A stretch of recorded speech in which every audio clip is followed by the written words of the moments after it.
বুদ্ধিবৃত্তিকভাবে আমরা আজকে ইসলামের শত্রুদের কাছে পরাজিত। প্রথম পরাজয় হচ্ছে বুদ্ধিবৃত্তিক।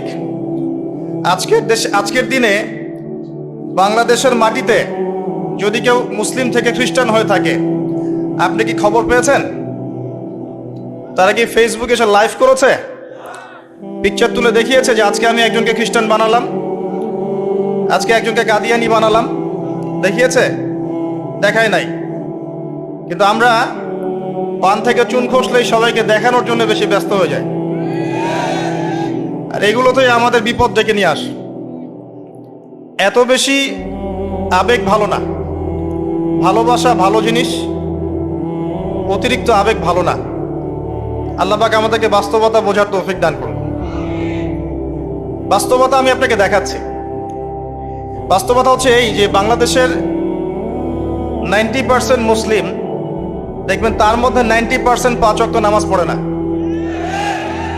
এটা হচ্ছে আপনার বাস্তবতা।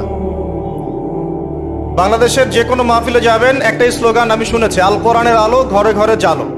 খুব সুন্দর কথা, কিন্তু আপনি খেয়াল করে দেখবেন ম্যাক্সিমাম পরিবারেই কোরআনের আলো জ্বালার মতো কোনো মানুষ নাই।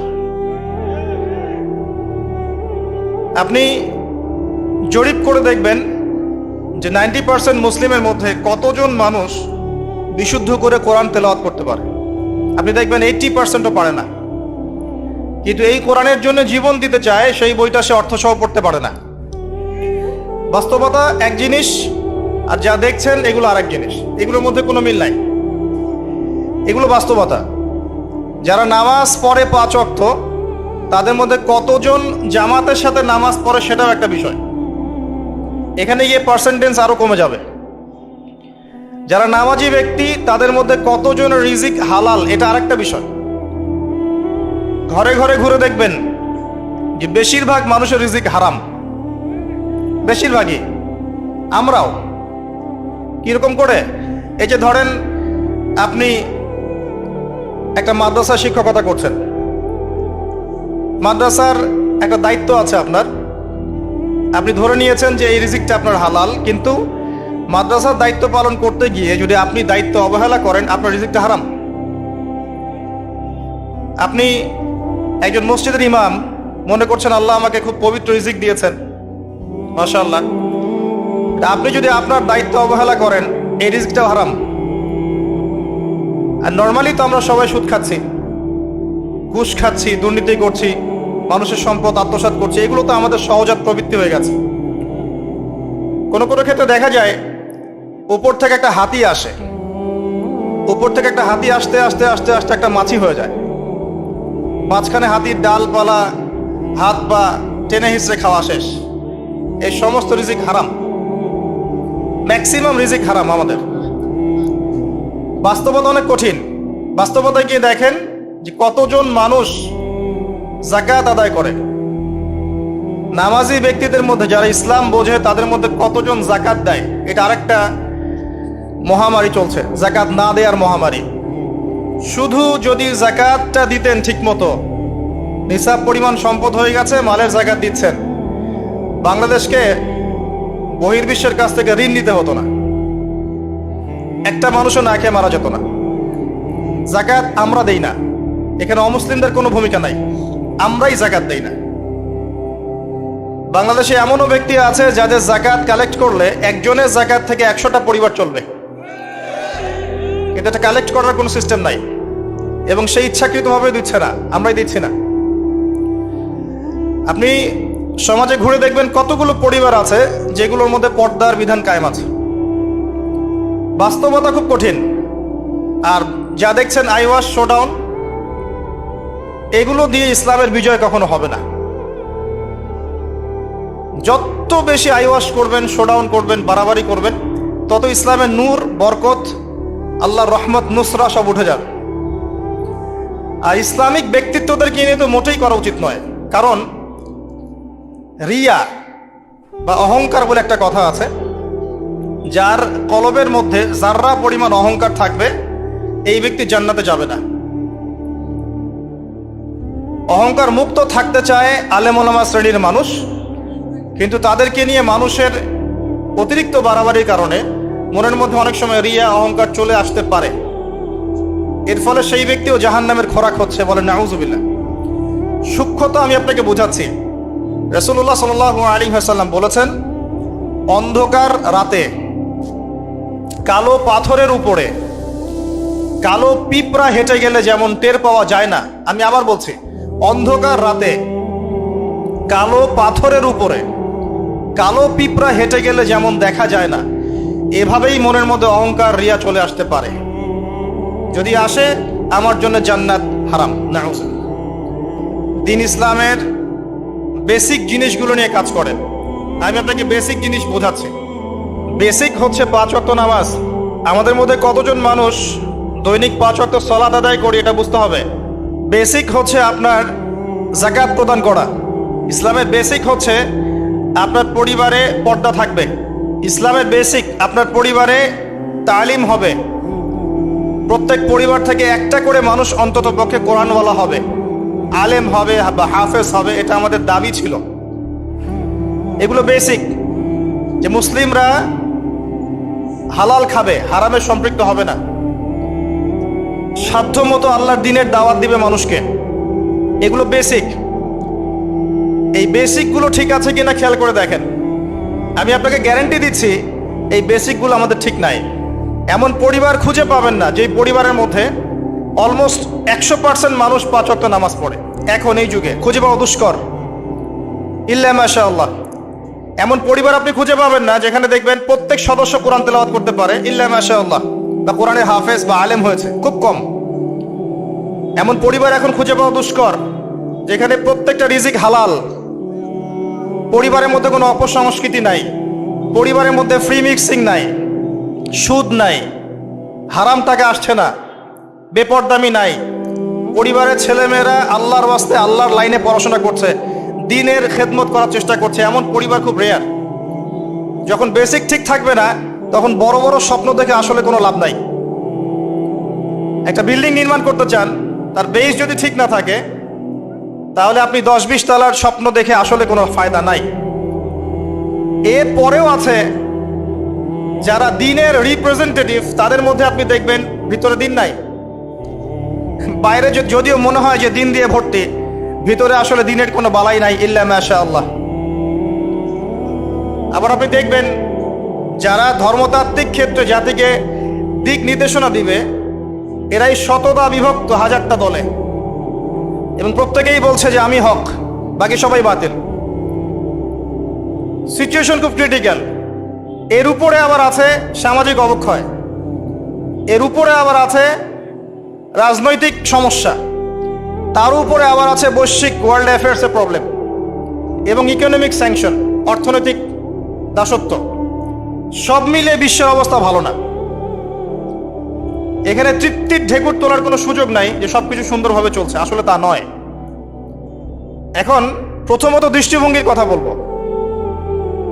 দৃষ্টিভঙ্গি পরিবর্তন না করতে পারলে সমস্যা আছে। বাস্তবিক হন, প্র্যাকটিক্যালে মুসলিমদের অবস্থা আসলে ভালো না। এবং পুরো বিষয়ের রিয়েলিটি বুঝতে হলে আপনাকে খিদির আলাইহিস সালাম হতে হবে। এই ব্যক্তি আবার কে? খিদির আলাইহিস সালামকে পাবেন কোথায়? কোথায় আছে? সূরা কাহফে আছে। নবী মুসা আলাইহিস সালাম প্রশ্ন করছেন, নৌকাটা কেন ফুটা করলেন? নবী মুসা আলাইহিস সালাম প্রশ্ন করছেন, এই বাচ্চাটাকে কেন হত্যা করলেন? নবী মুসা আলাইহিস সালাম প্রশ্ন করছেন, দেয়ালটা কেন নির্মাণ করলেন? মুসা আলাইহিস সালাম বাইরের চোখ দিয়ে দেখছেন, তিনি ভিতরের কথা বুঝতে পারছেন না। কিন্তু খিদির আলাইহিস সালাম আল্লাহর নূর দিয়ে দেখছেন, তাই তিনি দূরদর্শিতার সাথে দেখতে পাচ্ছেন প্রতিটা ঘটনার পিছনের কারণ কি। যদি নৌকা ফুটা না করতেন তাহলে জলদস্যু নিয়ে যেত। যদি বাচ্চাটাকে হত্যা না করতেন, এই বাচ্চা বড় হয়ে অনেক বড় কাফের হতো। যদি এই দেয়াল নির্মাণ না করতেন, এই দেয়ালের নিচে রাখা সঞ্চিত সম্পদ এতিম বালকরা পেত না। ঘটনা কি পড়েছেন কখনো? এই ঘটনা কারা কারা পড়েছেন? হাত তোলেন দেখি। এই হচ্ছে বাস্তবতা, হাত নামান। এই ঘটনাটা একটা আপনাকে এপিস্টিমোলজি দিবে। এপিস্টিমোলজি মানে হচ্ছে জ্ঞানতাত্ত্বিক দর্শন। এটা একটা ফিলোসফিক্যাল থট, জ্ঞানতাত্ত্বিক দর্শন, এপিস্টিমোলজি, জ্ঞান তত্ত্ব।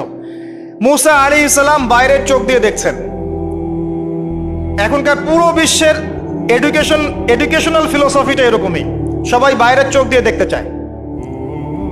কিন্তু খিদির আলাইহিস সালাম ভিতরের চোখ দিয়ে দেখতেন। তিনি বুঝতে পেরেছেন কেন নৌকা ফুটা করতে হবে, কেন এই বাচ্চাকে হত্যা করতে হবে, আর কেন দেয়া নির্মাণ করতে হবে। এটা মুসা আলাইহিস সালাম বুঝতে পারেন নাই। অতএব এই বিশ্বে যদি আপনি প্রতিটা বিষয়ের সমাধান চান, সলিউশন ফাইন্ড আউট করতে চান, রিয়েলিটি বুঝতে চান, তাহলে আপনাকে এক চোখ দিয়ে দেখলে হবে না। শুধু বাইরের চোখ দিয়ে দেখলে আপনি সব বুঝতে পারবেন না, ফুল স্টপ। শুধু বাইরের চোখ দিয়ে দেখলে আপনি সব বুঝতে পারবেন না। আই রিপিট, শুধু বাইরের চোখ দিয়ে দেখলে আপনি সব বুঝতে পারবেন না। আপনাকে আল্লাহর নূর দিয়ে দেখতে হবে, আল্লাহর কলব দিয়ে, আপনার জাগ্রত কলব দিয়ে দেখতে হবে, যেমনটা খিদির আলাইহিস সালাম করেছেন। বাহ্যিক চোখ দিয়ে আপনি সব কিছুকে দেখলে মনে হবে যে বিশ্ব এগিয়ে যাচ্ছে, কিন্তু ভিতর দিয়ে দেখলে, আল্লাহর নূর দিয়ে দেখলে বুঝতে পারবেন বিশ্ব আগাচ্ছে ঠিকই, কিন্তু তার ধ্বংসের দিকে আগাচ্ছে। সময়ের জন্য অপেক্ষা করতে থাকেন, এক পর্যায়ে কথাগুলো বুঝে আসবে ইনশাআল্লাহ। হয়তো এখন মাথার উপর দিয়ে যাচ্ছে, ইল্লা মাশাআল্লাহ। আগে জ্ঞানতাত্ত্বিক দর্শনটা ঠিক করেন। আমাদের দর্শনটা এখন এমন যে চাক্ষুষ যা দেখব সেটাই সত্য, অথবা পরীক্ষা নিরীক্ষা পর্যবেক্ষণের মাধ্যমে যে সিদ্ধান্তে আসা যাবে সেটাই সত্য। এবং আমাদেরকে পশ্চিমা বিশ্ব এটাই শিখিয়েছে, পশ্চিমারা আমাদেরকে এটাই শিখিয়েছে। পরীক্ষা নিরীক্ষা, যুক্তি, বিজ্ঞান, দর্শন, এগুলোর মানদণ্ডে যা লাভ করা যাবে সেটাই জ্ঞান। এর বাইরে জ্ঞানের কোনো অস্তিত্ব নাই। এই জন্যে আল্লাহ তারা বিশ্বাস করে না, কারণ আল্লাহকে দেখা যায় না, সিম্পল। মালায়েকা, ফেরেশতা তারা বিশ্বাস করে না, কারণ ফেরেশতাকে দেখা যায় না। জিন জাতিকে তারা বিশ্বাস করে না, কারণ তাকে দেখা যায় না। একইভাবে রূহ বা আত্মা, স্বপ্নের ব্যাখ্যা, আপনার ঘুম, আপনার কবরের আযাব, মিজান, উলসিরাত, জান্নাত, জাহান্নাম, আগেকার আসমানি কিতাব, নবী রাসূলগণ, কাউকে দেখা যায় না। অতএব এগুলোর কোনো অস্তিত্ব নাই, এটা তাদের দর্শন। এবং এই ফিলোসফি দিয়ে সারা বিশ্ব এখন চলছে। লান নুমিনা লাকা হাত্তা নারাল্লাহ জাহরা, যেমনটা বনু ইসরাইল বলেছিল, সূরা বাকারার দিকে আছে প্রথম দিকে। হে মুসা, আমরা তোমার কথায় বিশ্বাস করব না যতক্ষণ না আল্লাহকে চাক্ষুষ দেখছি। কিন্তু Islamic philosophy different. Islamic philosophy হচ্ছে এমন, ওয়াকুলিল হাক্কু মির রাব্বিকুম, হক বা জ্ঞান, সত্য তোমার রবের পক্ষ থেকে আসে। ফালা তাকুনান্না মিনাল মুমতারিন, তুমি সন্দেহবাদীদের অন্তর্ভুক্ত হও না। সূরা কাফির 29 নম্বর আয়াতে আল্লাহ পাক আরো বলেছেন, ওয়াকুলিল হাক্কু মির রাব্বিকুম ফামান শাআ ফালইউমিন ওয়া মান শাআ ফালইয়াকফুর। হক আল্লাহর পক্ষ থেকে আসে, জ্ঞান আল্লাহর পক্ষ থেকে আসে, সত্য মিথ্যার মানদণ্ড আল্লাহর পক্ষ থেকে আসে, ন্যায় অন্যায়ের মানদণ্ড আল্লাহর পক্ষ থেকে আসে, মানুষের মস্তিষ্ক থেকে বের হয় না। আর আল্লাহর পক্ষ থেকে যা আসে তাকে যুক্তি, বিজ্ঞান, দর্শন এগুলো দিয়ে প্রমাণ করা যাবেই, এটা জরুরি না। এমন অনেক বিষয় হতে পারে আল্লাহর পক্ষ থেকে আসতে পারে, যেটাকে আপনি যুক্তি, বিজ্ঞান, দর্শন দিয়ে প্রমাণ করতে পারবেন না, কারণ এগুলোর সীমাবদ্ধতা আছে। আল্লাহর জ্ঞানের কোনো সীমাবদ্ধতা নাই। আমার কথা কি বোঝা যায়? কথাগুলো হয়তো ইয়াংরা বুঝতে পারবেন। আর আমি জানি লেকচার যত আগাবে মুরব্বীরা তত উঠে চলে যাবে, আমি এটা ফিল করেছি আর কি। কিন্তু আমি এটা বিশ্বাস করি, আগামী দিনের ইসলামের ধারক এবং বাহক হবেন যুবকরা ইনশাআল্লাহ, এবং যুবতীরাও, এবং আমাদের পরবর্তী জেনারেশন যারা আমাদের ছেলে বা মেয়েরা আসছে, তারা আমাদেরকে দ্বারা যদি খেদমত না হয়, কাজ না হয়, এবং আমরা যদি দায়িত্ব পালন করতে না পারি, আল্লাহ পাকের একটা সুন্নাহ আছে, সেটা হলো সূরা মুহাম্মাদের শেষের দিকে আছে, ইয়াস্তাবদিল কওমান গায়রাকুম, আল্লাহ পাক অন্য কওমকে তোমাদের জায়গায় নিয়ে আসবেন, তোমাদেরকে সরিয়ে দিবেন। আমার মতো অপদার্থকে দিয়ে যদি কাজ না হয়, আল্লাহ পাক আমাদেরকে সরিয়ে দিবেন, দিয়ে অন্য বড় বড় স্কলার তৈরি করবেন ইনশাআল্লাহ।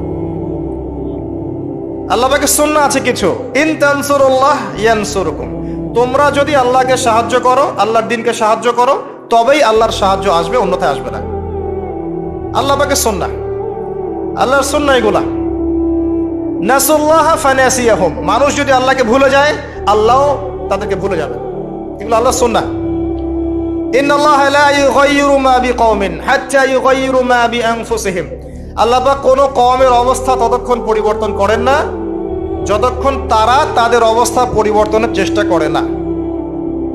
এগুলো আল্লাহর সুন্নাহ। তাই আমাদেরকে দিয়ে যদি কাজ না হয়, খেদমত না হয়, উম্মার যদি কোনো কল্যাণ না থাকে, আল্লাহ পাক আমাদের সবাইকে সরিয়ে দিবেন ইনশাআল্লাহ, এবং নতুন কওমকে নিয়ে আসবেন। এমন হতে পারে অমুসলিমদেরকে আল্লাহ পাক ইসলামের সৌন্দর্য দেখিয়ে, ইসলাম কবুল করিয়ে এইসব জায়গায় নিয়ে আসবেন, তারা দিনের খেদমত করবে ইনশাআল্লাহ।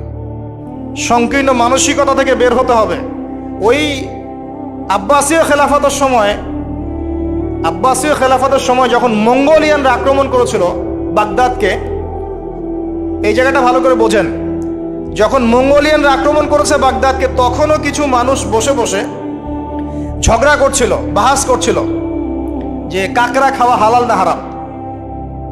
আমার কথা বুঝতে পারেন? কাকড়া খাওয়া হালাল না হারাম এটা নিয়ে বাহাস করছিল।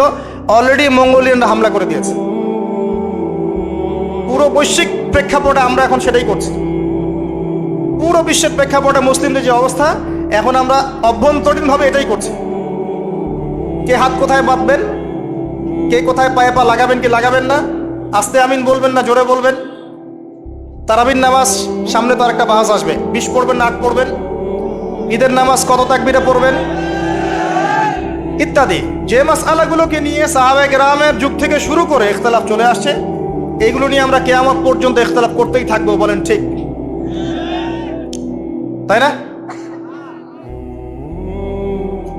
এটাই করছি আমরা, এবং সারা বিশ্বের প্রেক্ষাপটে আমাদেরকে আজকে চতুর্দিক থেকে গলার মধ্যে রশি পেঁচিয়ে টান দেয়া হয়ে গেছে, খালি ফাঁসির কাজটা ঝোলা বাকি এখন আমাদের। উদাহরণটা এভাবে দিতে পারি আমি, যারা বোঝার তারা বুঝবেন ইনশাআল্লাহ। সমুদ্রের ধারে দাঁড়িয়েছেন কখনো? অনেকে দাঁড়িয়েছেন, ওখানে কিছু চোরাবালি থাকে, আছে চোরাবালি আছে। এই চোরাবালিতে কেউ যদি ডুবে যায়, দেখা যায় যে আস্তে আস্তে তার হাঁটু, তারপরে তার কোমর, তারপর বুক আস্তে আস্তে ডুবতে থাকে। আমাদের অবস্থাটা এখন এমন হয়েছে যে প্রথমে আমাদের উম্মাহ, এই দেহটা একটা চোরাবালিতে পড়েছিল, পরে তার প্রথমত টাকলু পর্যন্ত ডুবেছে। সে হাত পা ছোড়াছড়ি করছে, আমাকে বাঁচাও, আমাকে উঠাও। চারপাশে উম্মার অনুসারী মানুষরা ছিলেন, তারা বলছে নড়াচড়া করবেন না, নড়াচড়া করবেন না, নড়াচড়া করলে আরো ডুবে যাবেন, ওইভাবে থাকেন। উম্মাহ বেচারা এভাবেই ছিল। তারপর আস্তে আস্তে আস্তে আস্তে তার হাঁটু পর্যন্ত ডুবে গেল। সে অস্থির হয়ে ছটফট করছে, আমাকে বের করো, আমাকে বের করো, আমি ডুবে যাচ্ছি। আশপাশের মানুষ বলছে রিল্যাক্স, নড়াচড়া করবেন না, নড়াচড়া করলে আপনি ডুবে যাবেন। এভাবে আস্তে আস্তে কোমর, আস্তে আস্তে বুক, এখন গলা পর্যন্ত ডুবে গেছে। এখনো উম্মাহ চিৎকার করছে, আমাকে বের করো, আমাকে বের করো, আমি ডুবে যাচ্ছি। আশপাশের মুসলিমরা বলছে নড়াচড়া করতে যায় না, নড়াচড়া করতে যায় না, ওইটাও ডুবে যাবে। কে টেনে তুলবে একে? এখন যারা আশপাশে আছে এই দুরবস্থায় এবং এই দায়িত্ব পালন করে নাই, আল্লাহ পাক অচিরে তাদেরকে সরিয়ে দিবেন ইনশাআল্লাহ, কোনো সন্দেহ নাই। নতুন কোনো কওম আসবে ইনশাআল্লাহ, নতুন কোনো প্রজন্ম আসবে ইনশাআল্লাহ, যারা এই উম্মাহটাকে আবার তুলবে ইনশাআল্লাহ। এবং আমরা জানি, আমরা আখিরুজ্জামান স্টাডি করে দেখেছি যে বিশ্বের সামনে এমন সময় আসবে যখন ঈসা ইবনে মারিয়ামকে আল্লাহ পাক নামাবেন, এবং এই বিষয়ে কোনো সন্দেহ নাই। আর নেটো যদি চেষ্টা করে তাকে থামাতে পারবে না। কথা বুঝতে পারেন নাই? পৃথিবীর কোনো শক্তি তাকে আটকাতে পারবে। আল্লাহ পাক এটা বলে দিয়েছেন, সিরিয়ার দামেস্কের সাদা মিনারের উপরে 2 জন ফেরেশতার কাঁধে ভর করে ঈসা ইবনে মারিয়ামকে আল্লাহ পাক পাঠাবেন। হাদিসে এভাবে এসেছে, তার চুলগুলো ছিল ব্রাউন কালার এবং অনেক কাঁধ পর্যন্ত লম্বা। চুলগুলো দিয়ে টপ টপ করে পানি পড়তে থাকবে, দেখে মনে হবে মুক্তা ঝরে পড়ছে। এত স্পেসিফিকলি কোন কিতাবে বলা থাকতে পারে, কোন রিলিজিয়নের মধ্যে থাকতে পারে ইসলাম ছাড়া?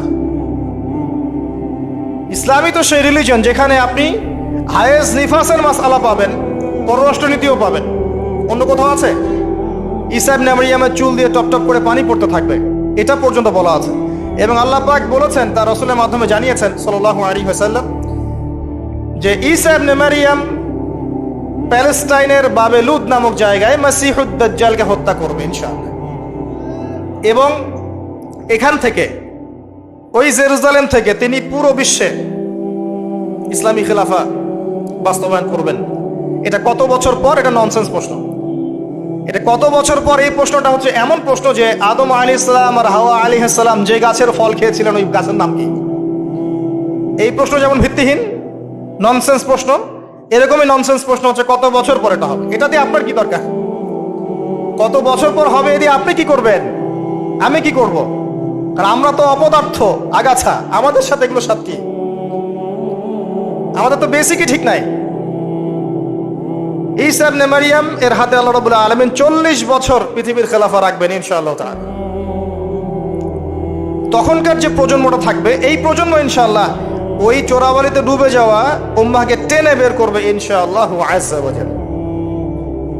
এখন সময়ের অপেক্ষা করে বসে থাকার জন্য আপনাকে পাঠানো হয়নি, আমাকে পাঠানো হয়নি। আল্লাহ পাক কিছু দায়িত্ব দিয়েছেন। প্রথমটা বলছিলাম আপনাকে জ্ঞান অর্জন করতে হবে, এবং জ্ঞান অর্জনের প্রথম ধাপ হচ্ছে আল কোরআন।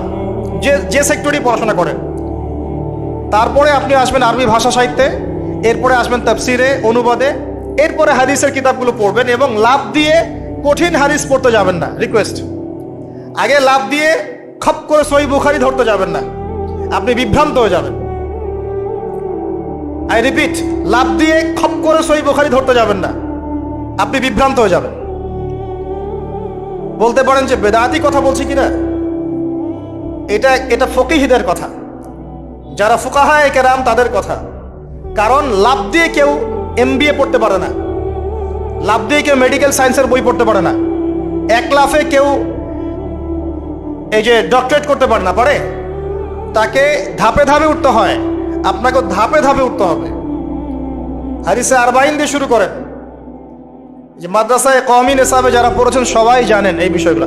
ফয়জুল কালাম দিয়ে শুরু করেন, ক্লাসিক্যাল বই, বুলুগুল মারাম মিন আদিল্লাতিল আহকাম, এগুলো দিয়ে আগান। মিশকাতুল মাসাবিহ দিয়ে আগান। মিশকাত পড়তেই তো দাঁত ভেঙে যায়, এত সহজ মনে করেছেন?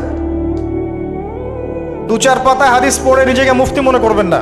ক্লাসিক্যাল বইগুলো অনেক কঠিন, এবং যারা আলেম ওলামা হয়েছেন এমনি এমনি হন নাই, সুদীর্ঘ পথ পাড়ি দিয়ে আলেম হয়েছেন।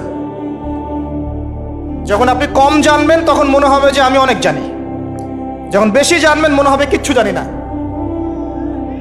আপনি কথা বুঝতে চেষ্টা করেন। যখন কম জানবেন মনে হবে অনেক জানি, আমি পণ্ডিত, এটা হালাল, এটা হারাম, এটা জায়েজ, এটা নাজায়েজ। যত বেশি জানতে থাকবেন, যত বেশি আলেম ওলামার সোহবতে পড়ে থাকবেন, দেখবেন আপনি কিচ্ছু জানেন না। এবং যত দিন যাচ্ছে আমি নিজেকে এই জায়গায় ফিল করি যে আমি আসলে কিছুই জানি না। এবং আমি যেখানে বসে কথা বলছি, রাতের অন্ধকারে আমার কান্না আসে যে আমি যে এখানে বসে কথা বলছি, তাহলে উম্মার কি অবস্থা বোঝা আমার শেষ। কথা বুঝতে পারছেন না? এখানে বসা উচিত ছিল এমন মানুষের যাদের হাতে ইসলামের বিজয় হবে। সেখানে আমার মতো নগণ্য মানুষ বসে আছে, তার সাথে একটা ছবি তোলার জন্য মানুষ হুমড়ি খেয়ে পড়ছে। তারা চিন্তা করেন বাস্তবতা কি জিনিস। আল্লাহ পাক আমাদেরকে বুঝ দান করুন। প্রত্যেকটা ঘরে ঘরে একটা করে ইসমাইলের মতো ছেলে তৈরি করেন আলাইহিস সালাম। প্রত্যেকটা ঘরে ঘরে একটা ওমর এবং খালিদের মতো ছেলে তৈরি করেন। মারিয়াম, আয়েশা রাদিয়াল্লাহু আনহুমা তাদের মতো করে মেয়ে তৈরি করেন। আজকে থেকে 50 বছর পর একটা রেজাল্ট পাবেন ইনশাআল্লাহ। ইসলামের বিজয় হুট করে হবে না। আল্লাহ পাকের সিস্টেম, সুন্নাহ হচ্ছে আল্লাহ পাক হঠাৎ করে কিছু করেন না। রাত থেকে দিন হয়, ধীরে ধীরে হয়। দিন থেকে রাত হবে, ধীরে ধীরে হবে। ধাপ করে রাত হয় না, ধাপ করে দিন হয় না। আর আমরা এটা আশা করে বসে আছি যে ধাপ করে মনে হয় ইসলাম বিজয় হয়ে যাবে। জি না, ঈসা ইবনে মারিয়ামের সেই সময় আসতেও দেখবেন অনেক পর্যায়ে পার হবে। বিশ্ব এই অবস্থা থাকবে না, 1/3 মানুষই থাকবে না, ডেড। এবং কে জানে আগামী 10 বছরের মধ্যে নাও থাকতে পারে। আল্লাহু আলাম। যা শুরু হয়েছে বিশ্বে, যারা আমাদেরকে হিউম্যানিটি শিখাতো, এক সময় মানবতা শিখাতো, এরাই দেখবেন এখন অমানবিক আচরণ করছে। এটা ওপেন সিক্রেট। যারা আমাদেরকে মানবতার ধ্বজাধারী হয়ে আমাদেরকে মানবতা শেখায়, আমরা যদি বাধ্য হয়ে কারো কাছে বহির্বিশ্বের কাছে ঋণ চাই, আমাদেরকে নিয়ে ঠাট্টা মশকরা করে। আর এগুলো এখন সব মিডিয়াতে আসে, আমাদেরকে কিছু মনেই করে না। অ্যারোগেন্ট জাতি। এই পশ্চিমারা। আল্লাহ পাক এমন কলিউশন লাগিয়ে দিবেন যে ওরা আপোষে মারামারি করে শেষ হয়ে যাবে, দেখে নিন। আল্লাহ পাক এমন কলিউশন লাগিয়ে দিবে যে পুরো ওই জায়গাটা ধসে যাবে। পৃথিবীর 3টা বড় বড় ভূমিকম্প বাকি আছে এখনো, তার মধ্যে একটা হবে পশ্চিমা বিশ্বে, আর একটা অবশ্য পূর্ব দিকে যেখানে আমরাও থাকি, আর একটা হচ্ছে আমাদের আমিরুল মুমিনিনদের দেশে, দুবাই, আরব কন্টিনেন্ট। তারা আমাদের এখন আমিরুল মুমিনিন না, অনেক মানুষ তাই মনে করে যে আরবিতে কথা বললেই আমিরুল মুমিনিন, কাবাঘর একটু ঘষা মজা করলেই আমিরুল মুমিনিন। সুবহানাল্লাহ। আপনি এক চোখ দিয়ে দেখেছেন, আপনার ভিতরে চোখ অন্ধ। ইসরায়েল পুরো জায়গা ক্যাপচার করে ফেলবে অচিরেই ইনশাআল্লাহ তাআলা, নাকের ডগায় বসেই, এবং মুসলিমরা মেনেও নিবে সেগুলা, তার সাথে বন্ধুত্ব করে ফেলবে এবং সে ডমিনেট করবে পুরো আরব বিশ্বকে। চ্যালেঞ্জ করলাম, দেখে নিন ইনশাআল্লাহ তাআলা। আপনি এখন অন্ধ। ইমামুল মাহদি যখন আসবে তখন দেখবেন তার উপরেই চাপ সৃষ্টি করা হবে। ইমামুল মাহদিকে নিঃসন্দেহে সন্ত্রাসী বলা হবে যদি ওই সময় মিডিয়াগুলো থাকে, এবং মুসলিমরাই এগুলো ঢোল পিটাবে, দেখে নিন। এক শ্রেণীর মুসলিম বের হয়ে যাবে তখনও, যখন বলবে যে ইমামুল মাহদি খারেজি, এটাও বলবে। অপেক্ষা করতে থাকেন, জ্ঞান অর্জন করেন প্রিয় ভাই। হাদিসের কিতাবের কথা বলছিলাম, আগে বড় জায়গায় যায়েন না, মিশকাত শেষ করেন, আস্তে আস্তে ইবনে মাজাহ যান, তিরমিজিতে যান, আবু দাউদ পড়েন, নাসাই পড়েন, পরে যান বুখারী মুসলিমে। তখন কি ইনশাআল্লাহ আপনি বুঝতে পারবেন। আর এই পড়াশোনা করবেন কোথায়? একা একা? বাজার থেকে যাব, পাবলিকেশন থেকে বই কিনবো, আরবি এবার জবরজেদ পেশ দিয়ে আছে, পড়বো, বাংলা অনুবাদ করবো, মুফতি হয়ে যাবো, তাই নাকি? শুকরান। কে বলেছেন কথাটা? শুকরান। ওস্তাদ লাগবে, ওস্তাদ লাগবে, ওস্তাদ। আর ওস্তাদ খুঁজতে গিয়ে সাম্প্রদায়িক হয় না যে আমি এই মাযহাব ফলো করি, এই মাযহাবের বাইরে কোনো ওস্তাদ নিব না, আমি এই দল করি, এই দলের বাইরে কোনো ওস্তাদ নিব না। তখন কি হবে? আপনি দলীয় সাম্প্রদায়িকতায় চলে যাবেন। আপনিও তখন মুকাল্লিদ হবেন। মানুষকে মুকাল্লিদ বলছেন, আপনি নিজেও তো মুকাল্লিদ। একজন আলেম বই লিখেছেন, ধরেন আমার হাতে একটা বই আছে, নামাজ শিক্ষার বই, কথার কথা। তো এখন এই বইটার মধ্যে তিনি কিছু দলিল দিয়েছেন, রেফারেন্স দিয়েছেন, নামাজকে সাবিত করেছেন, আপনি এখন সেটা ফলো করছেন। হাদিসের নাম্বারগুলো দেওয়া আছে, আপনি ফলো করছেন। ফলো করে বলছেন আমি গায়রে মুকাল্লিদ, তোমরা সবাই মুকাল্লিদ। এই যে বইটা তিনি লিখলেন, আপনি তো লেখককে ফলো করছেন, লেখক যা লিখেছেন তাই ফলো করছেন।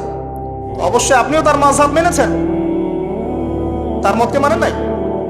মেনেছেন। নাকি আপনি প্রত্যেকটা হাদিসকে যাচাই বাছাই করে দেখেছেন কোনটা সহিহ কোনটা জয়ীফ? দেখেছেন? তাহলে আপনি তার মত মেনেছেন, আর মত তো মানতেই হচ্ছে। এই মতটুকু না মানলে তো আমি দিন বুঝতেই পারবো না। পারবো? আমরা কি সবাই স্কলার, মুস্তাহিদ? আমরা কি সবাই ইস্তেহাদ করার যোগ্যতা রাখি? তাহলে নিঃসন্দেহে এমন মানুষের কাছে যেতেই হবে যিনি ইস্তেহাদ করার যোগ্যতা রাখেন। তিনি যখন গবেষণা করে একটা ফতোয়া দিবেন, আমি সেই ফতোয়াটাকে সর্বোচ্চ আমার সাধ্যমতো মেলানোর চেষ্টা করতে পারি এবং অন্যান্য আলেমদের কাছে শরণাপন্ন হতে পারি যে আপনারা এটার ব্যাপারে কি মত দিচ্ছেন। কিন্তু আমাকে তো সাধারণ মানুষ হিসেবে আলেম ওলামার কাছে যেতেই হচ্ছে এবং মাযহাব মানতেই হচ্ছে। বিষয়টা এমন নয় যে আমি সরাসরি কোরআন সুন্নাহকে মানতে পারি। পারি কি? কোরআন এবং সুন্নাহর প্রত্যেকটা জিনিস বোঝার সরাসরি যোগ্যতা আমার আছে? যদি না থাকে তাহলে মাধ্যম লাগে না?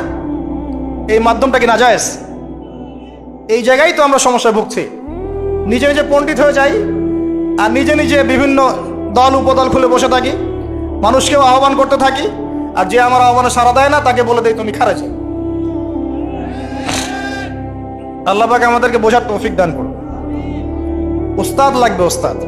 তৃতীয় জিনিসটা হচ্ছে আপনি পড়াশোনা করবেন আলেম ওলামার সোহবতে গিয়ে, এবং এই পড়াশোনাটা একা একা করতে পারবেন না। আপনি তাদের কাছে যাবেন, আরবির ক্লাসিক্যাল বইগুলো পড়বেন। এটা শুধু পড়ার জন্য নয়, বরং তাদের সোহবত থেকে, চরিত্র থেকে জ্ঞান শেখার জন্য। আমার কথাটা বোঝার চেষ্টা করেন। আপনি যখন একটা মানুষের সাথে ওঠা বসা করবেন, তার চরিত্র দেখে আপনি সুন্নত শিখতে পারবেন। রাসূলুল্লাহ সাল্লাল্লাহু আলাইহি ওয়াসাল্লাম এমনভাবে কি ইসলাম শিখিয়েছিলেন, একটা কাগজের মধ্যে সূরা লিখে দিলেন, বাসায় যাও পড়ে নিও? সাহাবীদেরকে এমনভাবে শিখিয়েছেন? সাহাবায়ে কেরাম কোরআন সুন্নাহ তার সোহবতে এসে শিখেছেন। তাকে দেখে শিখেছেন কেমন করে তিনি কথা বলেন, কেমন করে ওঠেন, কেমন করে বসেন, কেমন করে চিন্তা করেন, কিভাবে তিনি ঘোরসাওয়ার হন, বাসায় কি করেন, নামাজ কেমন করে পড়েন, প্রতিটা বিষয় তিনি তারা দেখে দেখে দেখে দেখে আয়ত্ত করেছেন। আব্দুল্লাহ ইবনে মাসউদ রাদিয়াল্লাহু আনহু সম্পর্কে বলা হয় যে তিনি এমনভাবে নবী সাল্লাল্লাহু আলাইহি ওয়াসাল্লামকে দেখেছেন, কপি করার চেষ্টা করেছেন, যে তিনি উঠতেন তার মতো করে, বসতেন তার মতো করে, কথা বলতেন তার মতো করে। সুবহানাল্লাহ। সোহবতেই আপনাকে নূর দিবে ইনশাআল্লাহ। এবং যখন আল্লাহর নূর প্রাপ্ত মানুষের কাছে গিয়ে আপনি থাকবেন, তখন আপনি বুঝতে পারবেন যে আপনার ভিতরে কোথায় ত্রুটি আছে। আপনার ভিতরে ত্রুটি কোথায় আছে এটা আপনি ধরতে পারবেন না, মানুষ ধরিয়ে দিতে হবে।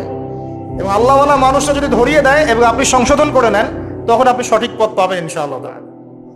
সোহবত, এই সোহবত আপনাকে তাসকিয়া দিবে। তাসকিয়া মানে কি? আত্মশুদ্ধি। তাসকিয়া মানে আত্মশুদ্ধি, এবং আত্মশুদ্ধি হচ্ছে এখনকার সবচেয়ে বড় বিষয়। আত্মশুদ্ধি নাই, বড় বড় লেকচার দিয়ে লাভ নাই। আত্মশুদ্ধি কখন আসবে? যখন কলবে নূর আসবে। কলবে নূর কখন আসবে? যখন আপনি বেশি বেশি কোরআন তেলাওয়াত করবেন, 1 নাম্বার। 2 নাম্বার, যখন আপনি বেশি বেশি মৌতের ফিকির করবেন। 3 নাম্বার, বেশি বেশি কবরের চিন্তা করবেন, পরকালের চিন্তা করবেন। 4 নাম্বার, বেশি বেশি আপনি আল্লাহর জিকির করবেন। 5 নাম্বার, বেশি বেশি আল্লাহর কাছে দোয়া করবেন। কম খাবেন, কম ঘুমাবেন, কম স্ত্রী সহবাস করবেন, কম মানুষের সাথে মিশবেন, কম কথা বলবেন। নূর আসবে ইনশাআল্লাহ।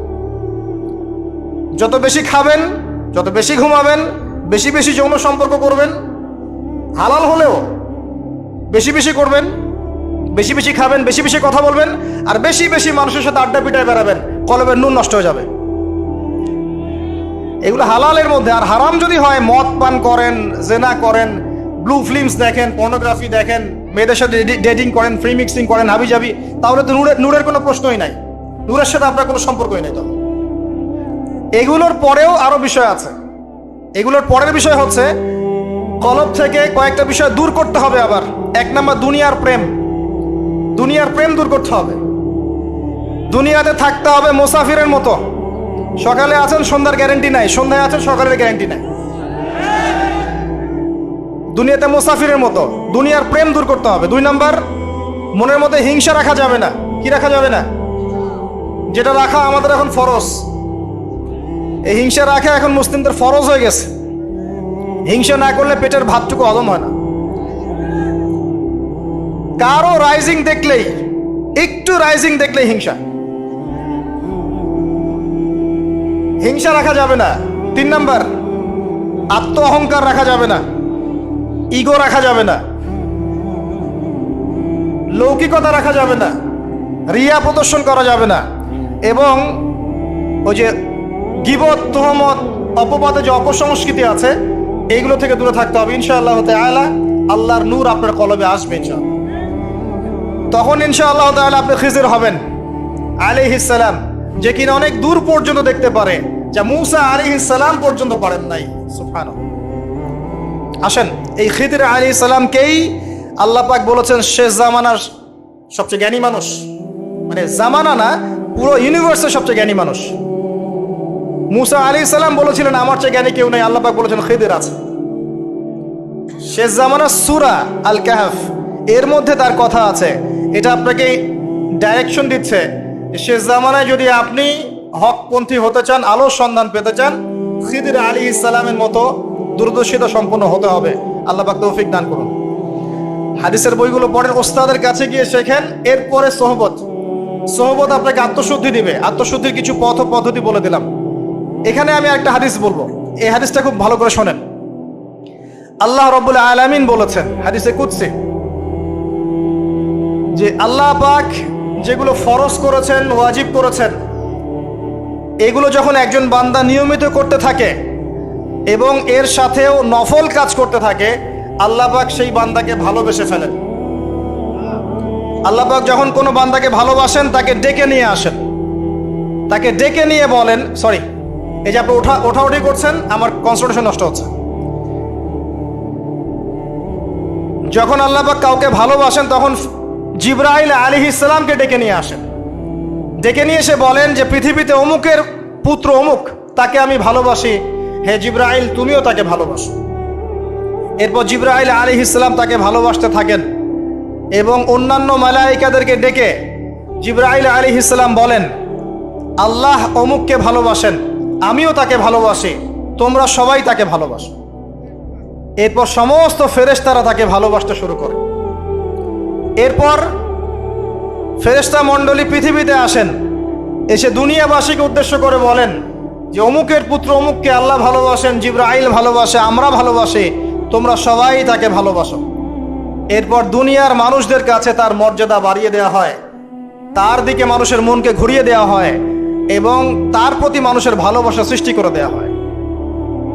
আল্লাহ পাকের নূর যখন আপনার ভিতরে আসবে, ইনশাআল্লাহ দেখবেন আল্লাহ রাব্বুল আলামিন আপনার হাতে তার দ্বীনের পতাকা দিবেন ইনশাআল্লাহ আযজা ওয়া জাল্লা। তাজকিয়ার প্রয়োজন, তাজকিয়া না আসলে নূর আসবে না। লাভ নাই ভাই, প্রচুর ইবাদত বন্দেগী করে মনের মধ্যে অহংকার রেখে কোনো লাভ নাই। অনেক কিছু করছেন, নিজেকে মনে করছেন আপনি সুপিরিয়র, অন্যরা সব ককরোচ, আপনি জান্নাতের ডিলার, লাভ নাই। ইবলিসের আকীদা এটা ইবলিসের আকীদা। খলাকতানি মিন নার ওয়া খলাকতাহু মিন তিন। এখন যারা ইসলামের বিপক্ষে আছে তাদের মধ্যে থেকে আল্লাহ পাক খালিদ এবং ওমর রাদিয়াল্লাহু আনহুর মতো সাহাবী বের করতে পারেন। আল্লাহ পাকের সুন্নাহ বোঝা খুব দুষ্কর। যাকে আপনি তুচ্ছ করছেন আল্লাহ পাক তাকে হেদায়েত দিয়ে আপনার চেয়ে বড় জায়গায় নিয়ে যেতে পারেন। যাকে আপনি বড় কাফের মনে করছেন আল্লাহ পাক কাল তাকে হেদায়েত দিয়ে ইসলামের খেদমত করাতে পারেন। আবার আল্লাহ পাক আপনাকে, যিনি 5 ওয়াক্ত নামাজ পড়ছেন, রোজা রাখছেন, আপনাকে পথভ্রষ্ট করে দিয়ে জাহান্নামে নিতে পারেন। অতএব আত্ম অহংকারের কোনো সুযোগ নাই। তাজকিয়া দরকার। কদ আফলাহা মান যাক্কাহা ওয়া কদ খাবা মান দাসাহা।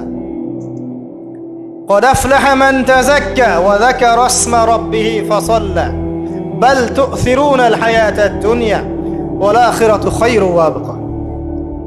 তাজকিয়ার পরে কি করবেন? চেষ্টা করেন হালাল রিজিক অন্বেষণ করার। আল্লাহর ওয়াস্তে সুদ খায়েন না, আল্লাহর ওয়াস্তে ঘুষে যায় না, আল্লাহর ওয়াস্তে, আল্লাহর দোহাই দিয়ে বলছি দুর্নীতি করেন না, আল্লাহর ওয়াস্তে মানুষের সম্পদ আত্মসাৎ করেন না। আল্লাহকে ভয় করেন, আল্লাহর ওয়াস্তে করেন, আল্লাহর ওয়াস্তে ছেড়ে দেন। হাত জোর করে রিকোয়েস্ট করছি, সুদ খায়েন না। নিজের মায়ের সাথে জেনার মতো অপরাধ, নিজের মায়ের সাথে জেনার মতো অপরাধ, এটা আমার কথা নয়, এটা মুহাম্মদ সাল্লাল্লাহু আলাইহি ওয়াসাল্লামের কথা। যাকে কবরে আপনাকে দেখানো হবে, যিনি আপনার জন্য সুপারিশ করবেন কাল কিয়ামতের মাঠে, যিনি আপনার জন্য হাউজে কাউসারের পানি নিয়ে দাঁড়িয়ে থাকবেন, আপনার উসওয়াতুল হাসানা, সেই মুহাম্মদ সাল্লাল্লাহু আলাইহি ওয়াসাল্লামের কথা সুদ খেও না। এর সর্বনিম্ন পাপ নিজের মাকে বিয়ে করা, নিজের মায়ের সাথে জেনা করা। কেউ যদি এই সমাজে নিজের মায়ের সাথে জেনা করে থাকে, কালকে সকালে রাস্তায় বের হয়, আপনি চাইবেন তাকে রজম করে মেরে ফেলতে, চাইবেন না? এই কাজ দিব্যি আমরা করছি। সর্বোচ্চ পাপ সুদের, আল্লাহ এবং তার রাসূলের সাথে যুদ্ধ করা। অনেক দিন আয়াতটা বলেছি, আবারও বলছি শোনেন, কি কারণ কিছু মানুষের কানে ঢুকতেই চায় না কথা। আল্লাহ পাক বলেছেন, ইয়া আইয়ুহাল্লাযীনা আমানু, হে মুমিনগণ, ইত্তাকুল্লাহ, আল্লাহকে ভয় করো। ওয়া যারু মা বাকিয়া মিনার রিবা, সুদের অবশিষ্ট অংশগুলো ছেড়ে দাও। ইন কুনতুম মুমিনিন, যদি প্রকৃতপক্ষে মুমিন হয়ে থাকো। ওয়া ইল্লাম তাফআলু, যদি তোমরা এই কাজ না করো। শুনেন আল্লাহর কথা, আল্লাহ বলছেন যদি তোমরা এই কাজ না করো, ফাযানু বিহারবিম মিনাল্লাহি ওয়া রাসূলিহি, তাহলে আল্লাহ এবং তার রাসূলের সাথে যুদ্ধের ঘোষণা শুনে রাখো। The path is yours, choose your path. রাস্তা আপনার, আপনি চুজ করেন কোন পথে আপনি যাবেন। কেউ বাধ্য করবে না আপনাকে। লা ইকরাহা ফিদ্দিন, দিনে কোনো বাড়াবাড়ি নাই। তরোয়াল দিয়ে কেউ বলবে না যে সুদ খেও না, তরোয়ালের জন্য কেউ বলবে না যে ইসলাম কবুল করো। ইসলাম এগুলো হারাম, ইসলাম এভাবে ছড়ায় নাই, এগুলোর সাথে ইসলামের কোনো সম্পর্ক নাই। ইসলামের নামে যারা সন্ত্রাসবাদ ছড়িয়েছে এবং জঙ্গিবাদ ছড়িয়েছে, এগুলোর সাথে ইসলামের কোনো সম্পর্ক নাই। ইসলাম বাধ্য করবে না আপনাকে, কিন্তু আপনি রাস্তা, ওয়াহাদাইনাহুন নাজদাইন, দুইটা পথ আমি দেখিয়ে দিয়েছি, আপনি একটা চুজ করেন। ইম্মা শাকিরা ওয়া ইম্মা কাফুরা, ইচ্ছা হলে আপনি কুফরি করেন, ইচ্ছা হলে কৃতজ্ঞ হন। আল্লাহ বলেছেন সুদ খেও না, নিজের মায়ের সাথে জেনা করা, আল্লাহ এবং তার রাসূলের সাথে যুদ্ধ করা। আপনি পথ চুজ করেন। একটা টাকা যদি হারাম থাকে রিজিকে, আপনার ইবাদত কবুল হবে না। সে যেই হোক, দাড়ি টুপি পাগড়ি জুব্বাওয়ালা মানুষও যদি সুদ খায়, জায়েজ হয়ে যাবে না। পৃথিবীর সমস্ত মানুষ যদি ভোটাভুটি করে যে সুদ হালাল, হালাল হয়ে যাবে না। পরিবারের হালাল রিজিকের ব্যবস্থা করেন।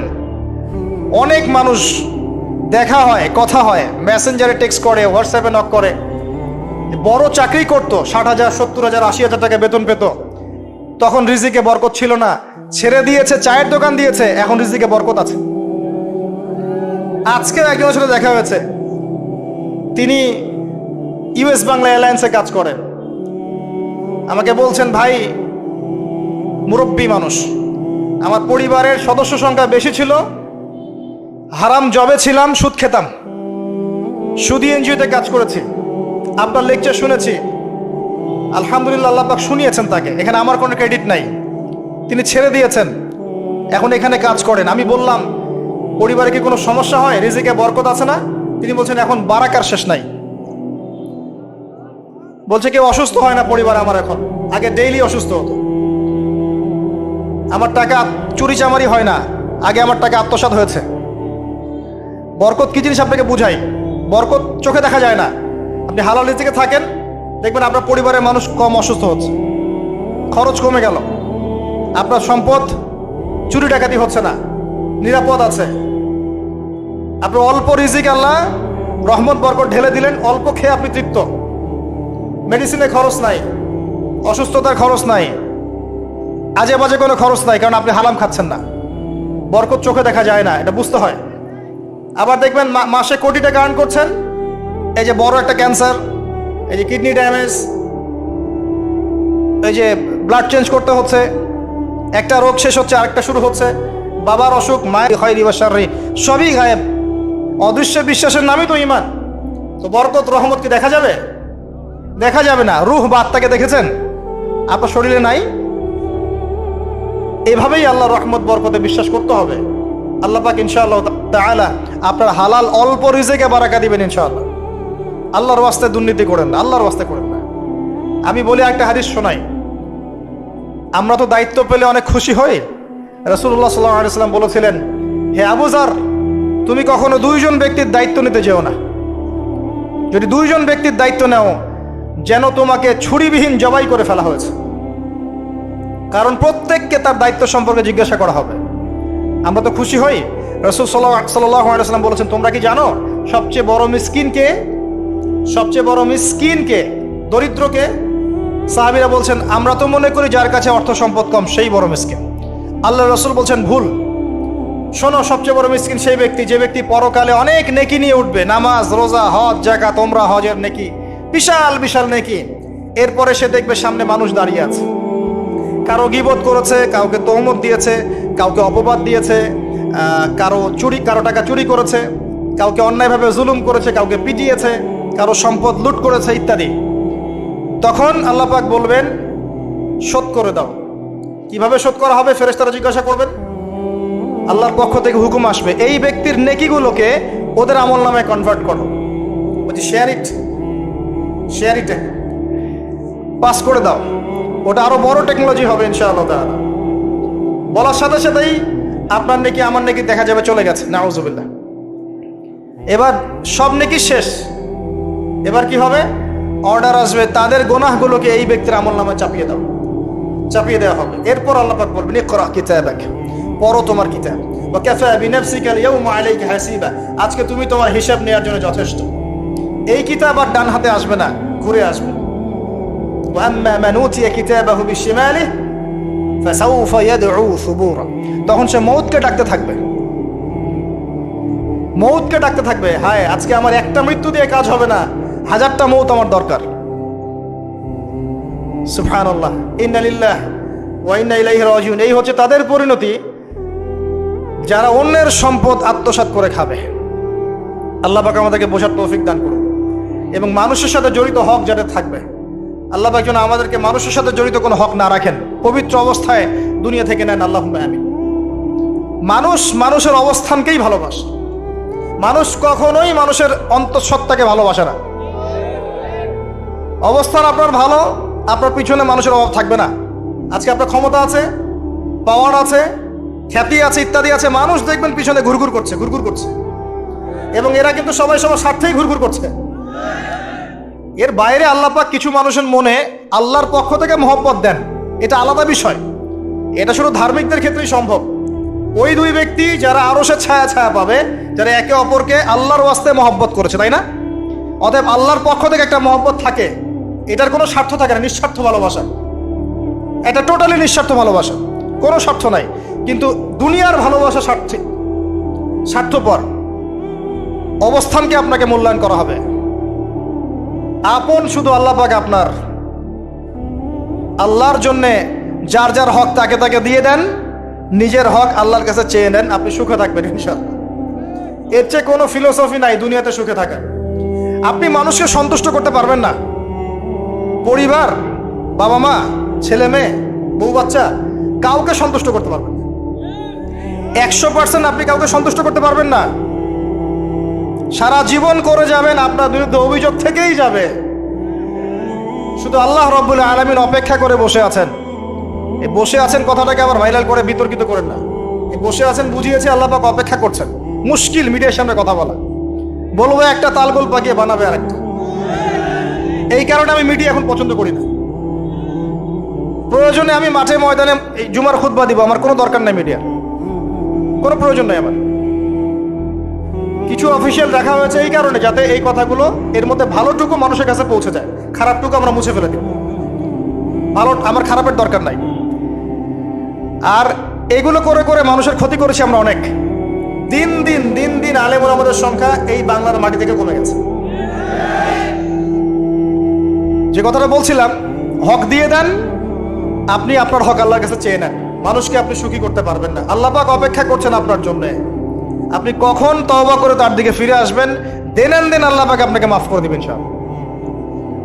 আল্লাহ পাক বলেছেন, শোনেন, ইল্লা মান তাবা, যে অনেক গুনাহ করেছে, শিরক করেছে, জিনা করেছে, মদ খেয়েছে, বেদাত করেছে, হারাম খেয়েছে, আল্লাহ পাকের অবাধ্য হয়েছে, নামাজ পড়ে নাই, যাকাত দেয় না, ইত্যাদি ইত্যাদি অনেক অন্যায় করেছে, একদিন তওবা করে ফিরে এসেছে। আল্লাহ পাক বলছেন, ইল্লা মান তাবা, যে ব্যক্তি তওবা করে ফিরে আসলো, ওয়া আমানা, এবং ঈমান নিয়ে আসলো, ওয়া আমিলা আমালান সালিহান, এবং এখন থেকে সৎ আমল করা শুরু করলো, হোক সে নারী বা পুরুষ, যে কেউ, যে কোনো বয়সের, যে কোনো বর্ণের, যে কোনো ভাষার, যে কোনো দেশের, এগুলো কিচ্ছু যায় আসে না আল্লাহ পাকের। ইন্নাল্লাহা লা ইয়ানজুরু ইলা আজসামিকুম ওয়ালা ইলা সুওয়ারিকুম ওয়ালাকিন ইয়ানজুরু ইলা কুলুবিকুম ওয়া আমালিকুম। আল্লাহ পাক শুধু কলব দেখেন, আমল দেখেন, রক্ত মাংস বর্ণ এগুলো দেখেন না। আল্লাহ পাক ফিরে এসেছে, আমল, ঈমান এনেছে, আমল সালেহ করেছে। আল্লাহ পাক বলছে, উলাইকা, এরাই তারা, ইউবাদদিলুল্লাহু সাইয়্যাতিহিম হাসানাত, এরাই সেই ব্যক্তি যাদের সমস্ত গুনাহকে আমি আল্লাহ নেকি দিয়ে পরিবর্তন করে দিব। আল্লাহ অপেক্ষা করছেন আপনার জন্য। আপনার কাছে আসার গল্পটা হোক আল্লাহর কাছে আসার। এই জেনার কাছে আসার গল্প দিয়ে কোনো লাভ নাই। আল্লাহ পাক যেটা বলেছেন, লা তাকরাবু জিনা, জিনার কাছেও যেও না। আপনি দেখবেন এখন বলা হচ্ছে জেনাটাই হচ্ছে কাছে আসার গল্প। আমি বলি শোনেন, নিমের ডাল দিয়ে দাঁত মাজেন, নিম গাছের ডাল আছে না, নিমের ডাল দিয়ে দাঁত মাজেন, এই পেস্ট ছেড়ে দেন, বয়কট করে ফেলেন, দেখবেন কয়দিন পর ক্ষমা চাবে যে ভুল হয়ে গেছে, আমরা এগুলা অ্যাড বানাবো না। আমরা যে নরম সরম মানুষ, কোনো ইনিশিয়েটিভ নিতে পারি না, এই জন্য চড়া হয়ে বসে থাকি। প্রতিটা সেক্টরেই দুর্নীতি চলছে। এই যে কাছে আসার গল্পের নাম দিয়ে মানুষকে জানা করাচ্ছে। যুবক যুবতী স্কুল লাইফ থেকে মাহরাম, গায়রে মাহরাম, এই গায়রে মাহরামের সাথে স্কুল লাইফ থেকে শুরু হয়। স্কুল লাইফে পড়ছে ক্লাস 8, 9, 10। ক্লাস 8, 9, 10-এর মেয়েরা, ছেলেরা এখন অ্যাডাল্ট। এরা এমন কিছু করে যে আপনার কল্পনাও নাই। এই বয়সে ওদের সব পাপ করা শেষ। এগুলো সাক্ষী আপনারাই, আমার উপর আমাকে ভালো মন্দ বলেন না, এগুলো সাক্ষী আপনারা নিজেরাই। নিজেদের ঘরগুলো দেখেন। আর সবচেয়ে বড় কথা হচ্ছে, ঘরের মানুষ কিন্তু কথা শোনে না। দেখবেন আপনি সারা দুনিয়ায় দিন কায়েম করে ফেলছেন, দিনটা, আর আপনার ঘরটা হচ্ছে নূহ আলাইহিস সালামের মতো। দেখবেন বউ কথা শোনে না, ছেলে কথা শোনে না। এটাই বাস্তবতা। কিন্তু নূহ আলাইহিস সালামের ঘটনা মনে নাই? 950 বছর দাওয়াত দিয়েছেন, শেষে গিয়ে বলেছেন, রব্বি আন্নী মাগলুবুন ফান্তাসির, আল্লাহ আমি পরাজিত হয়ে গেছি, আমাকে সাহায্য করো, আমি আর পারছি না। আল্লাহ পাক আযাব নাজিল করে দিলেন, তিনি পার হয়ে গেলেন না। ছেলে পার হয় না। ছেলে বলে আমি পাহাড়ে উঠে যাব, পাহাড় আমাকে সেভ করবে। নূহ আলাইহিস সালাম বলছেন আজকে কেউ সেভ করতে পারবে না আল্লাহর আযাব থেকে। একটু পরে একটা ঢেউ এসে বাপ বেটার মাঝখানে পার্থক্য করে দিল, ছেলে ডুবে মরে গেল। তার স্ত্রী পর্যন্ত ঈমান নিয়ে আসলো না। আল্লাহর কাছে হাত তুলে দোয়া করছেন, আল্লাহ আমার ছেলে, আমার আহাল, আমার পরিবার। আল্লাহ ধমক দিয়ে বলছেন যে লাইসা মিন আহলিক, সে তোমার পরিবারের কেউ না। দেখবেন আপনি মাশাআল্লাহ দিনদার, আপনার ভিতরে ইসলাম স্ট্যাবলিশ করা ডিফিকাল্ট। মানুষ এখন খুব ব্যক্তি সচেতন, নিজের মনে যা চাবে সেটাই করবে, আর আনুগত্যকে তারা দাসত্ব মনে করে। কথা বুঝেন, আনুগত্য করাকে দাসত্ব মনে করে। আমি দাসত্ব করবো কেন? আল্লাহ এবং তার রাসূল এবং স্বামী পরিবার কর্তাদের আনুগত্যটাকে তারা দাসত্ব মনে করে। অতএব সুখে থাকার মূল মন্ত্র এটাই আপনার, যার যার হক তাকে তাকে দিয়ে দেন, নিজের হক আল্লাহর কাছে চেয়ে নেন, আপনি সুখে থাকবেন ইনশাআল্লাহ। আল্লাহর জন্য বাঁচেন, আল্লাহর জন্য খান, আল্লাহর জন্য পড়েন, আল্লাহর জন্য দিন কায়েম করেন, আল্লাহর জন্য আপনি ইবাদত করেন, আল্লাহর জন্য মারা যান, ইনশাআল্লাহ আল্লাহ আপনাকে জান্নাত দিবে। আর আল্লাহর কাছে আমরা সবাই একা একা ফিরে যাবো, ইন্না লিল্লাহি ওয়া ইন্না ইলাইহি রাজিউন। একা একা একজন একজন করে হিসাব নেবেন আল্লাহ পাক। তখন আমার সাথে কেউ থাকবে? আপনার সাথে কেউ থাকবে? ইন্তেকালের পরে 40টা দিন অপেক্ষা করেন না, মানুষ মনে রাখে? রাখবে না, কাউকে রাখবে না। এটাই দুনিয়ার বাস্তবতা। দুনিয়া বড় নিষ্ঠুর, আর এগুলোর বাস্তবতা আপনারা যত দিন যাবে তত দেখবেন, উপলব্ধি করবেন। একদম কাঠামো ভেঙে যাবে, ফ্রি মিক্সিং দিয়ে, হারাম রিজিক দিয়ে, আপনার এই যে অপসংস্কৃতি দিয়ে পরিবারের কাঠামোই ভেঙে যাবে, সমাজের কাঠামো ভেঙে যাবে। মানুষ দেখবেন আত্মহত্যা করে মারা যাবে বেশি বেশি। বাবার খোঁজ নিবে না সন্তান। কিয়ামতের আলামত আছে, আনতাইলি দালামাতু রাব্বাতুহা, দাসী মনিবকে জন্ম দিবে, মা বাবার সাথে দাস দাসীর মতো আচরণ করা হবে। টাকার জন্য, সম্পদের জন্য মানুষ ভাইকে হত্যা করবে, বোনকে হত্যা করবে, ছেলে বাবাকে হত্যা করবে, মাকে হত্যা করবে। এগুলো সব কিয়ামতের আলামতের হাদিস। এগুলো আপনি বাস্তবতা মিলিয়ে দেখেন, 100% মিলে যাবে। এগুলো চলছে এখন। এই জায়গায় আমি বলবো আত্মকেন্দ্রিক হন। একটা আয়াত শোনাচ্ছি আপনাকে, আমার খুব পছন্দের একটা আয়াত, এবং আল্লামা তাকি উসমানীর নাম শুনেছেন? আমার জানা মতে বিশ্ব বরেণ্য আলেমদের একজন। তিনি একটা গোটা বই লিখেছেন, পুরা বইটাই একটা আয়াতের উপরে। বইটা পড়েন, আপনার কাছে মনে হবে বইটার প্রতিটা কথা আপনার জন্য লেখা হয়েছে। তাসকিয়া, আত্মশুদ্ধি, আত্মশুদ্ধি ও তাসাউফ। ওই বইয়ের প্রথমে টাইটেল, একটা হেডলাইন আয়াত আছে, ইয়া আইয়ুহাল্লাযীনা আমানু, হে মুমিনগণ, আলাইকুম আনফুসাকুম, নিজের নফসের খবর নাও। আগে নিজের নফসের খবর নাও, নিজে ঠিক হও। মান লা ইয়াদুররুকুম মান দাল্লা ইন ইহতাদাইতুম, যারা পথভ্রষ্ট হয়ে যাচ্ছে বা গেছে, এদের পথভ্রষ্টতা তোমাদের কোনো ক্ষতি করবে না যদি তোমরা হেদায়েতের উপর থাকো। এর চেয়ে বড় কোনো মেডিসিন নাই। এই আয়াতের মধ্যে সব কিছু আছে, আমাদের সমস্যা এবং আমাদের সলিউশন। আমাদের সমস্যা হচ্ছে আমরা পরের দিকে বেশি চোখ তুলি, আঙ্গুল থাকে, তোমার এটা ঠিক নাই, তোমার ওটা ঠিক নাই, তোমার আকীদা ঠিক নাই, তোমার আমল ঠিক নাই, তোমার তাসকিয়া ঠিক নাই, তোমার রিজিক ঠিক নাই, ইত্যাদি ইত্যাদি।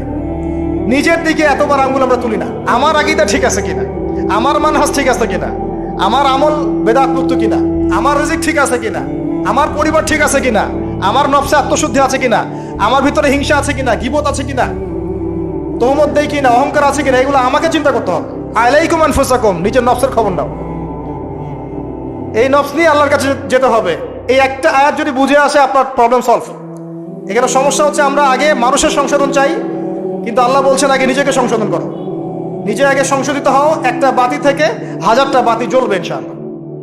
আর নিজেকে সংশোধন করতে না পারলে আমি বাতি জ্বালাতে পারবো না। তো ইভেন এখানে বসে আমি যে কথাগুলো বলছি বা বলবো বা বলা হয়, যারা বলে, তারা নিজেরা যদি সেগুলোর উপর আমল না করে, এই কথার কোনো তাসির হবে না আপনার উপরে। আপনি শুনবেন, এক কান দিয়ে ঢুকবে, আর এক কান দিয়ে বেরো যাবে, বাসায় গিয়ে ঘুমিয়ে যাবেন। এটা বাস্তবতা। রাসূলুল্লাহ, শোনেন, রাসূলুল্লাহ সাল্লাল্লাহু আলাইহি ওয়াসাল্লামের দাওয়াতে এত হিউজ মানুষ ইসলাম কবুল করলো কেন বলেন তো? মূল কারণ কি জানেন? ইসলামের প্রতিটা বিষয়ের উপরে নবী সাল্লাল্লাহু আলাইহি ওয়াসাল্লাম নিজে আগে আমল করে দেখিয়েছেন। এই জন্য তার কথার মধ্যে নূর এবং তাসির এবং বারাকা এত বেশি ছিল যে মানুষের কলিজার মধ্যে কথাগুলো আঘাত করেছে, মানুষ পরিবর্তন হয়েছে। আর আমাদের টোটাল উল্টা। এইখানে বসবো, এই ধরনের জায়গায় যারা বসি তাদের এক শ্রেণীর কথা বলছি, সবাই না। এখানে অনেক মানুষ আছেন যারা আল্লাহওয়ালা এবং যারা বেশি ভাইরাল না, যারা এত সেলিব্রিটি না, রাতের বেলা তাহাজ্জুদ পড়ছেন, দেখেন কোন মাদ্রাসায় খেদমত করছেন, এমন কিছু করছেন যাদেরকে কেউ চেনে না আল্লাহ ছাড়া, তারা আল্লাহর কাছে সেলিব্রিটি।